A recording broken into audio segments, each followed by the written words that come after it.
Salut, bonjour, c'est quoi ton émotion toi aujourd'hui? Euh, comment tu la vois ton émotion aujourd'hui? C'est quelque chose qui te dérange? C'est quelque chose qui te plaît? Et quand ça te dérange, t'en fais quoi? Qu'est-ce que tu fais de toutes ces émotions qui te dérangent, que tu appelles mauvaises? Je sais pas moi, la jalousie par exemple, la colère. Ces choses-là qu'on a qualifiées très maladroitement.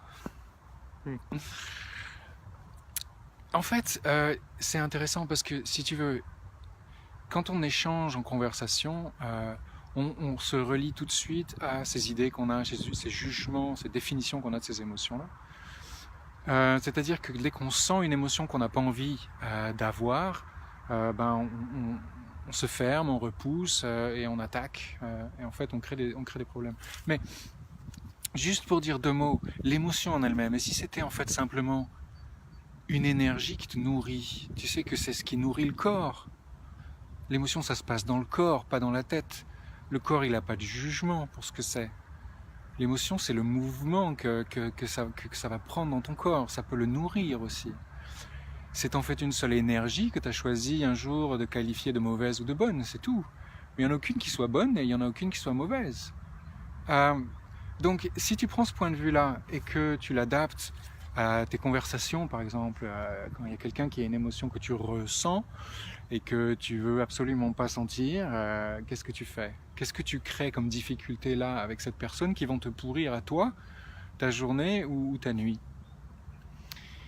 Et s'il y avait d'autres possibilités que ça? Et si on pouvait se nourrir de ces émotions et physiquement, et aussi dans notre conscience et dans notre mental, c'est-à-dire aussi avoir une clarté avec ces énergies-là, nous éclairer sur certains aspects de notre conscience qu'on n'avait pas choisi d'éclairer.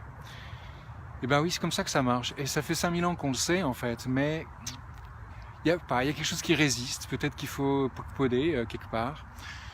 Et, et puis même si t'as pas envie d'avoir ces émotions-là dans ton corps, ce qui est tout à fait ton choix, t'es libre, tu peux toujours les donner à la Terre, parce que ça aussi, ça fait 5000 ans qu'on le sait.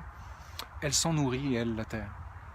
Donc, en bref, on n'a pas su trop comment faire tout ça jusqu'à maintenant, mais maintenant on a des outils. Maintenant on a les outils d'Access Consciousness, on a certaines capacités de regarder et de se disposer autrement face à ce qu'on est capable de faire, ce qu'on est capable d'être, ce qu'on est capable de créer comme nouveauté dans nos vies, dans nos conversations, dans nos relations, ce qui est la structure de notre réalité, entre nous soit dit.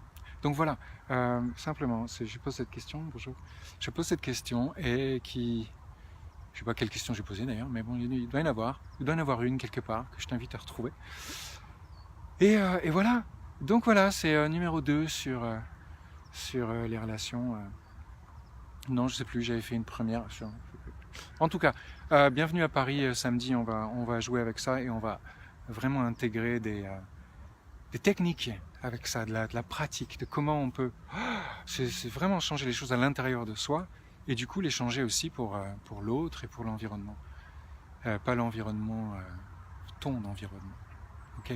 Qu'est-ce que tu vas être le designer de ta réalité? C'est ça. Moi, j'aime beaucoup cette notion. Je t'invite à partager ça avec nous. Ok. Donc, ciao, bonne journée et belles émotions à toi. Ou l'aide, on s'en fout. Ciao.